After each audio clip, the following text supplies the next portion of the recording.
আজকের পর থেকে জামায়াতে ইসলামকে কোনো জায়গায় কোনোভাবে ছাড় দিয়ে ইলিয়াস হুসাইন কথা বলবে না। আপনাদের সম্মান থাকলো কি না থাকলো যায়ও না আসেও না, কারণ এই জামায়াতে ইসলাম আর আওয়ামী লীগের মধ্যে কোনো পার্থক্য নাই। ওরা ভারতীয় চর, তোমরা পাকিস্তানি চর। আমরা পাকিস্তানের সাথে প্রচণ্ড ভালো সম্পর্ক রাখতে চাই, কিন্তু তুমি পাকিস্তানের হয়ে এই দেশের বিরুদ্ধে, মানুষের বিরুদ্ধে যুদ্ধ করে তারপরে এই দেশে এসে রাজনীতি করবা, রাজনীতি করতে এসে যখন যার দিকে মনে চায় তার পক্ষ হয়ে কাজ করবা, আর তোমারে আমরা কোলে তুলা তুলা নাচবো, এটা মনে করার কোনো কারণ নেই। বাংলাদেশ জামায়াতে ইসলামী আজকের মূল ভিডিওটা মূলত তাদেরকে নিয়ে যারা পূর্ব পাকিস্তান থেকে বাংলাদেশ হোক সেটা চায় নাই। মূলত তারা এই দেশে যে স্বাধীনতা পরবর্তী সময় সেই দেশে বসবাসের অযোগ্য, তারা বাংলাদেশের একটা অপশক্তি, পাকিস্তানি অপশক্তি। তাদের এই দেশে না রাজনীতি তো পরের কথা, ওই নামে এবং ওই ব্যক্তিরা এই দেশের নাগরিকত্ব পাওয়ার তাদের, আমি মনে করি মরণোত্তর নাগরিকত্ব বাতিল করা উচিত, কারণ তারা এই দেশে স্বাধীনতা চায় নাই। এখন আপনি হয়তো আজকে আমার এই কথা শোনার পরে মনে করবেন যে আমি এতদিন আমি তো নিজেই বলতাম, হ্যাঁ আমি বলতাম, তো আমি তো, আমার তো ওই সময় জন্ম হয় নাই। আমার জন্ম হইলে আমি দুই পাকিস্তানকে এক রাখতেই চাইতাম।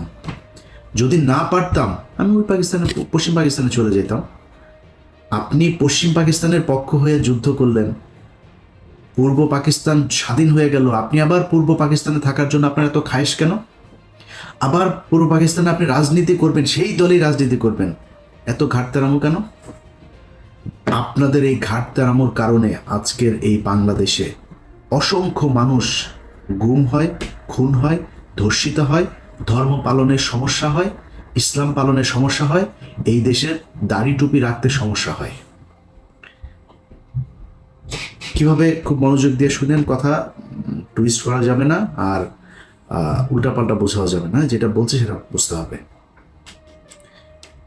জামায়াতে ইসলামী এই ৭১ সালের যে অবস্থান ছিল, আমি তাদের সেই অবস্থানকে সমর্থন করি, আগেও করি, এখনো করি, সারা জীবনই করব। কারণ দুই পাকিস্তানকে ভাঙার কারণে ভারত আজকে এই বাংলাদেশের উপরে এই ধরনের নির্যাতন এগুলো করার সুযোগ পেয়েছে। সে পর্যন্ত ৭১-এর ১৬ ডিসেম্বর ফুল স্টপ, শেষ। আপনি এসে তারপরে শুরু করলেন রাজনীতি করার সুযোগ দেওয়া হইল।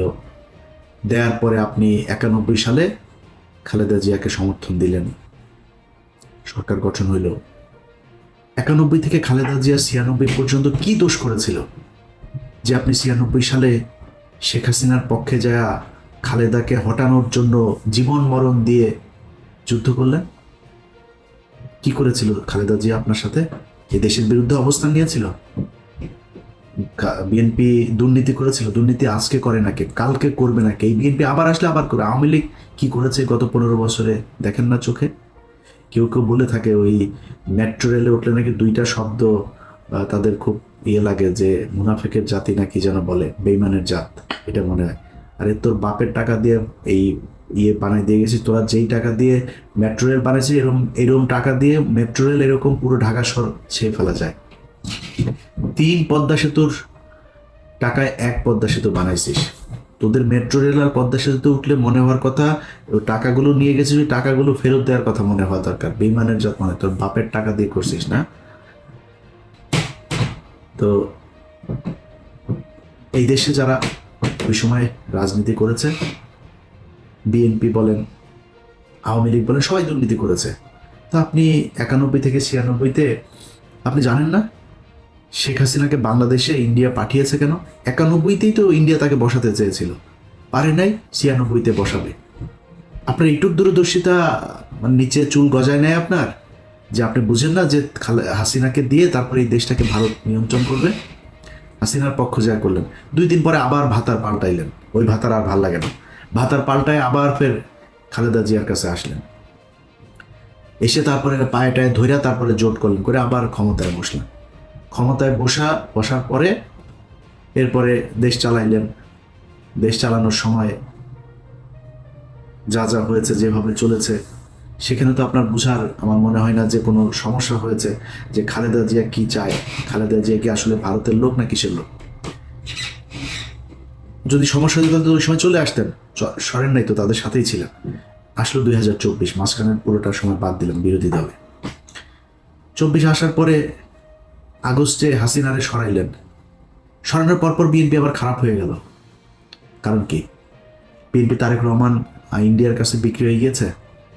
বিএনপির চোর মানে যদি ধরা যায় 80%ই চোর, মানে এটা করা যায়। দেশের মানুষই ভাই 90%, 99% চোর আমার দেশের, ইনক্লুডিং মি। আমি আমার বাদ দিলাম না, 99% চোর এই দেশে, হয়তো 2-1% ভালো থাকতে পারে। তো বিএনপি চুরি করেছে, এটা বাদ। বিএনপি আওয়ামী লীগ এই ইন্ডিয়ার সাথে কিছু করেছিল নাকি?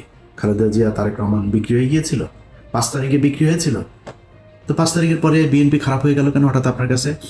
আপনার বাল গজায় নাই যে এই আপনি যদি বিএনপির সাথে দ্বন্দ্ব করেন তাহলে ইন্ডিয়া আবার এখানে ঢুকবে? আচ্ছা, আপনি বললেন যে আপনি কি সবাই মাফ করে দিয়েছেন আপনি আওয়ামী লীগকে। আচ্ছা, সমস্যা কি? ভিডিও টিডিও আছে নাকি রয়ের কাছে? টাকা পয়সা লেনদেনের কোনো কিছু আছে? সমস্যাটা কোথায়? আপনি এসে বললেন মাফ করে দিলাম, তো আপনার কথা হওয়ার কথা না। আরে ভাই, গত 15 বছর এই দেশটা ইন্ডিয়ার কাছে বিক্রি করে দিয়েছিল। আপনি সেই দেশের স্বাধীন হবার পরে আপনি তাদেরকে মাফ করে দিয়া তারপরে তাদেরকে নিয়ে থাকতে চান, কারণ কি? সমস্যাটা কি? এটা তো বলা দরকার মানুষের কাছে, এ কোন কারণে, কি স্বার্থ দেখে বা কোন যুক্তিতে আপনি তাদেরকে মাফ করে দিচ্ছেন এত তাড়াতাড়ি। বিএনপি শুরু করলো, জামাত টানছে, আমাদেরও তাহলে সবাই টানা দরকার। টানাটানি আওয়ামী লীগের কে কত নিতে পারে, এদের কাছে সবচেয়ে প্রিয় মানুষ হয়ে গেল আওয়ামী লীগ। 5 আগস্টের পর থেকে আজ পর্যন্ত বলেন, এই দেশে নিজেরে নিয়ে যদি আমি কথা বলতে চাই তাহলে মনে হবে আমি বোধহয় নিজেরে মানে বলতেও লজ্জা লাগে। আমি পিনাকি আর কনক সারোয়ার 2-4 জন আরো আছেন, এদের বাইরে আর কারণে তো আমি দেখি না যারা কিনা ইন্ডিয়ার ব্যাপারে একদম 0 টলারেন্স নিয়ে তারপরে কোনো কথা বলছে বা কোনো কাজ করছে, কাউরে দেখি না। তো আপনি এদের কাছে নির্যাতিত হইলেন, এতটা দিন ধরে নির্যাতিত হইলেন, এদের ব্যাপারে আপনার কোনো সমস্যা নাই, কোনো অভিযোগ নাই। আমরা ফাইন্ড আউট করে দিলাম যে এই যে এই ব্যক্তি, এই প্রতিষ্ঠানগুলো ইন্ডিয়ার ওয়ার করেছে, পক্ষে কাজ করেছে।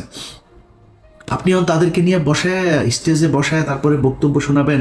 পিছনে দেখি ওই যে শফিকুল ইসলাম মাসুদ চোখ বন্ধ করে মনে হয় বিশাল ধ্যানে আছে, মানে ওর বাপ ওই সন্তোষ শর্মা বক্তব্য দেয়, ওর বাপের বক্তব্য শোনা মধুর, মানে স্টেজে দাঁড়ায় রয়েছে, পিছনে বডিগার্ডের মতো, সরওয়ার্দীর বডিগার্ড শেখ মুজিবের মতো ওইভাবে দাঁড়ায় আছে। এটা এই জন্য এই 15 বছর এই জন্য মানুষ জীবন দিয়েছে। আপনার এই প্রোগ্রামটা যারা অর্গানাইজ করেছেন তাদেরকে, সেই জামাতের নেতা যারা সন্তোষ শর্মাকে দাওয়াত দিয়েছেন, সে ব্যক্তিগুলোকে একটু বলি যে মনে করেন আপনারা অলমোস্ট সবাই জেলে গিয়েছেন আমি যতটুকু জানি। জেলে যাওয়ার পরে আপনার স্ত্রী বা মেয়েকে পুলিশ আপনাকে ক্রস ফায়ার দিবে এটা মনে করে তারপরে ধর্ষণ করেছে, ধর্ষণ করে পেটে বাচ্চাও দিয়ে দিয়েছে। অ্যাবর্শন তো আর করাইতে পারে না লজ্জার সামনে। আপনাদের ঘরে যদি এরকম একটা বাচ্চা টাচ্চা যদি থাকে, মনে করেন থাকে, কেমন লাগবে? আছে কি না ওইটাও তো আল্লাহই জানে। থাকতে পারে না? কেন বললাম জানেন কথাটা? আলেপের কথা মনে আছে? আমার এই চ্যানেলে একটু পিছনে যায় ভিডিওগুলো দেখেন। এই পুলিশ অফিসার এক ব্যক্তিকে ধরে তার স্ত্রীকে তার স্বামীর ক্রস ফায়ারের ভয় দেখিয়ে রোজা ভাঙিয়ে রোজার মাসে তারপরে ধর্ষণ করেছে। দেখেছেন আমার এই চ্যানেলে ভিডিওটা? এরকম 16 জন আমাদের বাংলা এডিশন অফিসে গিয়েছিল। তো বাংলা এডিশনের কাছে যারা গিয়েছে ওরা তথ্য দিতে চায়, নাম টাম বলার পারমিশন দিচ্ছেন। তা বললাম নাম টাম কিছু যদি না বলি, কোনো পুলিশের নাম বলতে দেবেন না, ওরা লজ্জায় কারণে বলতে চায় না। তো এখন ওই ব্যক্তি শুধু আমাদের কাছে বক্তব্য দিয়েছিল কারণ ওর স্ত্রী মারা গিয়েছে। এগুলো নিয়ে দ্বন্দ্ব, সাংসারিক দ্বন্দ্ব টন্দ্ব, তারপরে আবার উনি গর্ভবতী ছিল, এইসব সমস্যা টমস্যা মিলে হঠাৎ করে মারা গিয়েছে। স্বামী স্ত্রীর মধ্যে এটা নিয়ে খুব খারাপ পরিস্থিতি চলছিল, মারা গিয়েছে। সে লোকের কথা শোনেন নাই? ওই লোকের স্ত্রীকে এইভাবে জোর করে ধর্ষণ করেছে। আমরা তো জানি না আরো কত মানুষের স্ত্রীকে এইভাবে ধর্ষণ করেছে যারা আমাদের কাছ পর্যন্ত পৌঁছাইতে পারেনি। আপনি মাফ করে দেওয়ার কে? তাদের কাছে জিজ্ঞেস করেছেন? ভারত গেল 15 বছরে যা করেছে সেটার শাস্তি হতে হবে, শুধু শাস্তি না, সারা জীবনের জন্য তাদেরকে নিষিদ্ধ করতে হবে। আপনি 2 দিনের মাথায় মাফ করে দেন। খিলগাঁয়ের জনির কথা মনে আছে? বুকে গুলি কয়টা? 19 গুলি নিয়ে তারপরে মরতে হয়েছিল, ছোট বাচ্চা। তবে বাচ্চার কাছে গিয়ে জিজ্ঞেস করেছেন যে ওর বাপের এই হত্যাকাণ্ডকে সে মাফ করেছে কিনা? সারা দেশে সেই 5ই মে থেকে শুরু করে বিভিন্ন সময় এই দেশে গণহত্যা চালিয়েছে। ঠিক যখন আপনি কথাটা বলছিলেন তার 1 মাস আগে, 15 দিন আগে একটা গণহত্যা চালিয়েছে। আপনি তাদেরকে মাফ করে দিচ্ছেন এত তাড়াতাড়ি। নিশ্চয়ই চাচা মিয়া ভিডিও টিডিও কোনো মমতাজ টমতাজ কারোর সাথে মনে হয় আকাম কুকামের কোনো ভিডিও আপনার আছে আওয়ামী লীগের কাছে বা রয়ের কাছে, এই জন্য আপনি বক্তব্য দিতে বাধ্য হয়েছেন। ওইটা আপনার বক্তব্য হওয়ার কথা না। আমি একজন মানুষ হিসাবে, সুস্থ মস্তিষ্কের একটা মানুষ হিসাবে এটা আমি মনে করি না। হয় আমি পাগল হয়ে গিয়েছি, নাহলে আপনার কোনো ভিডিও টিডিও কিছু একটা আছে, নাইলে আপনি মাফ করতে পারেন না। আপনাদের অনেকের খারাপ লাগতে পারে ভাই, এই দেশের এই জামাত ইসলামের কারণে আমি সরাসরি বলি, কারণ আমি কয়দিন আগে ওই যে বিরিয়ানি আলম সাহেব বলেছিলেন, তার সাথে আমার ওয়াশিংটনে আমরা মুশিক ভাই টুশিক ভাই এরা কয়েকজন ছিলাম একটা প্রেস ব্রিফিংয়ে এখানে। তো আমার জিজ্ঞেস করছিল যে আপনি নির্বাচন এলে কারে ভোট? আমরা নির্বাচনে জামাত ইসলামের ভোট দেবো। এখনো এটা প্রকাশ্যে, মানে এটা আমি যেটা বলি আমি সবার সাথে কথা ওইভাবেই বলি। বলছি জামাত ইসলামের দেবো। বলছে কেন জামাত ইসলামের কেন দেবেন? বললাম জামাত ইসলাম বিএনপি দুইটা আমার কাছে সমান্তরাল, কিন্তু যেহেতু ওরা ইসলামটাকে একটু প্রিফার করে তো আমি এই কারণে জামাত ইসলামকেই ভোটটা দিব, বাট আমি বিএনপিকে পছন্দ করি। এখনো বলছি এই এক কারণে জামাত ইসলামের প্রতি মানুষের যে দুর্বলতা, এইটার কারণে বিএনপির চাইতে আপনারা অনেকেই হয়তো জামাত ইসলামের, অনেকে আমার তো মানুষ জামাত ইসলামী মনে করে, তো কালকে হয়তো মনে করছে আরে ইলিয়াস কি সমস্যা, কি ইলিয়াস তো জামাতও করেনি, তাহলে আসলে করে কোন দল? এখন আমি জামাত করি না, কিন্তু বিএনপির লোকজন কিন্তু আমার জামাত বানায়।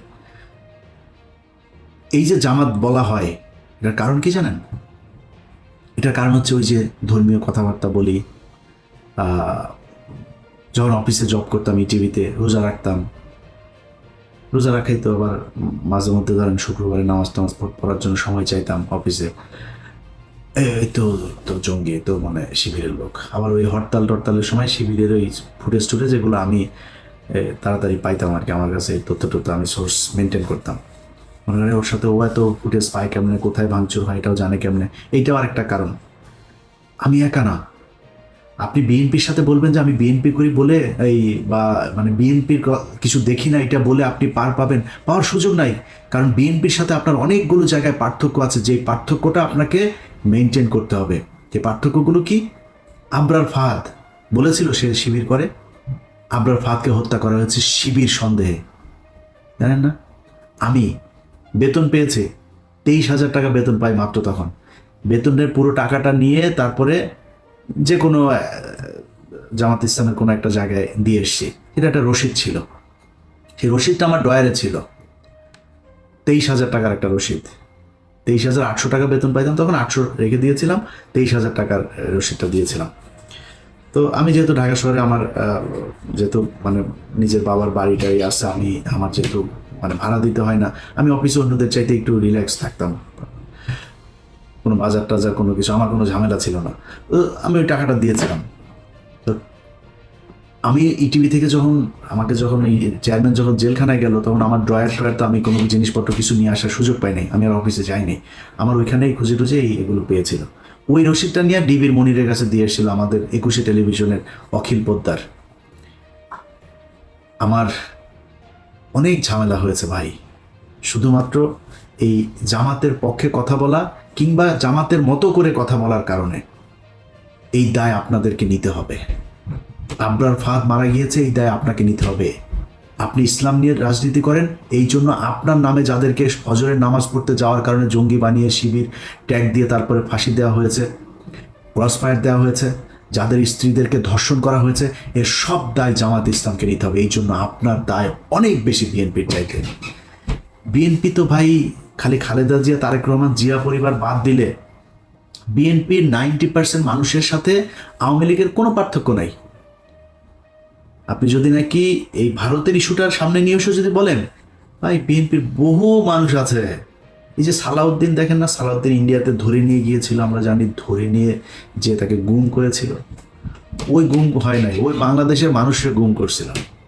ইন্ডিয়াতে বসে আসে আমাদের সাথে ফোনে কথা বলে, আমার সাথে অনেকবার কথা হয়েছে। ইন্ডিয়াতে বসে থেকে কথা বলে আমার সাথে, অনেক ইনস্ট্রাকশন দিত, ভাই এরকম করো, এরকম এই সেই। আমি খুব অবাক হইতাম যে ইন্ডিয়াতে বসে সে কথা বলে, তারে কিছু বলে না। তখন কিন্তু আমরা এটা নিয়ে আলোচনা করতাম যে সমস্যা, এরা আসলে ইন্ডিয়া নিয়ে গিয়েছে ভাব ধরানোর জন্য, সে আসলে রয়েরই লোক, ওইখানে নিয়ে তাকে ট্রেন আপ করা হচ্ছে বিএনপিকে, যাতে সে দেশে গিয়ে তারপরে সার্ভিসটা দিতে পারে। সেই সার্ভিস এখন এসালাম টেসালাম এদের সবাইকে বাঁচায় সালাউদ্দিন সাহেব দিচ্ছেন।